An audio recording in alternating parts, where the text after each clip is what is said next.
Hey guys, so this week we have been talking all about measurements.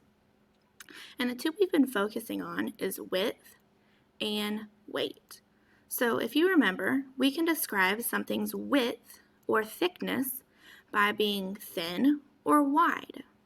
So let's think about something that is thin or wide.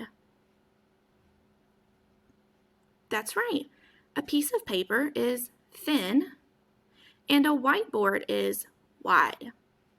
If you remember the activity we did the other day in class, the door frame in the classroom is thin and the hallway is wide.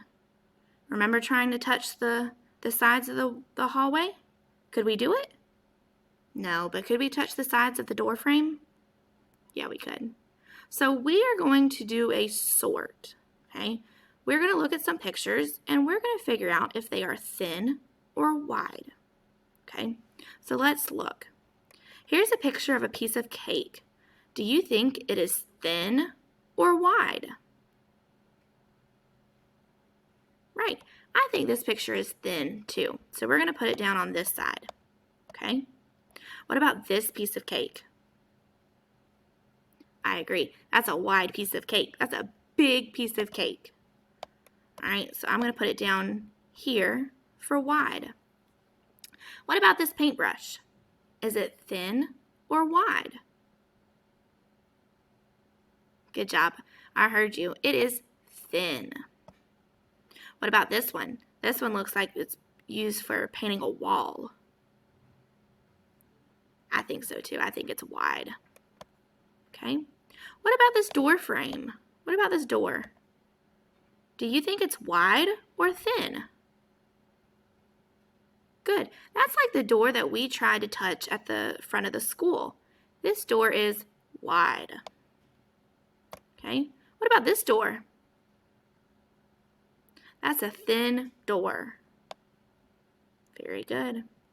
All right. Here are our popsicle sticks and tongue depressors. Remember when we go to the doctor and they look in our throat?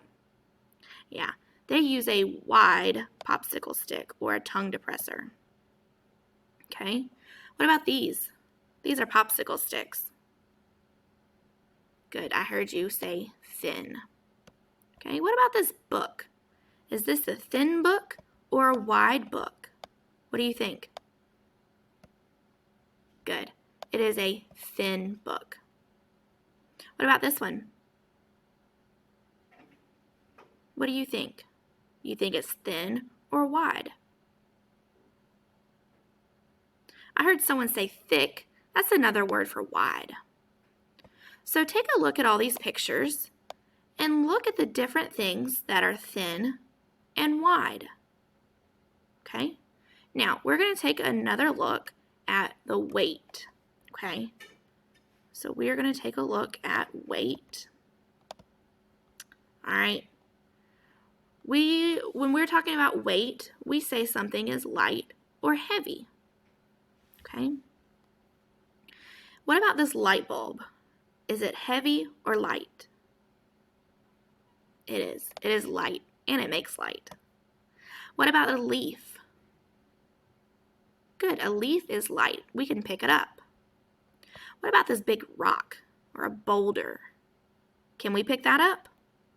Look, these are people standing next to it. That's how big that rock is. Good. That is heavy. Look at this tire. He's a strong man and he's having a hard time picking it up. Do you think it's heavy or light? I think it's heavy too. What about a piece of paper? Good, I heard someone say it's light. We can pick it up. What about a ladybug? I've seen some of you guys pick up a ladybug and bring it into class. So we can pick those up. They are light. All right, what about an elephant? Can we pick up an elephant? We can't even pick up a baby elephant. All right, what about an apple? Is the apple heavy or light? That's right. Some of you guys have apples for lunch. All right, what about a feather? Have you ever heard someone say that is light as a feather? Feathers are light. What about a car? Can we pick up a car? No, we can't. All right, and dumbbells. Are they heavy or light? They're heavy. All right, guys. So we have gone through width and weight. Okay? Something is thin or wide or heavy or light.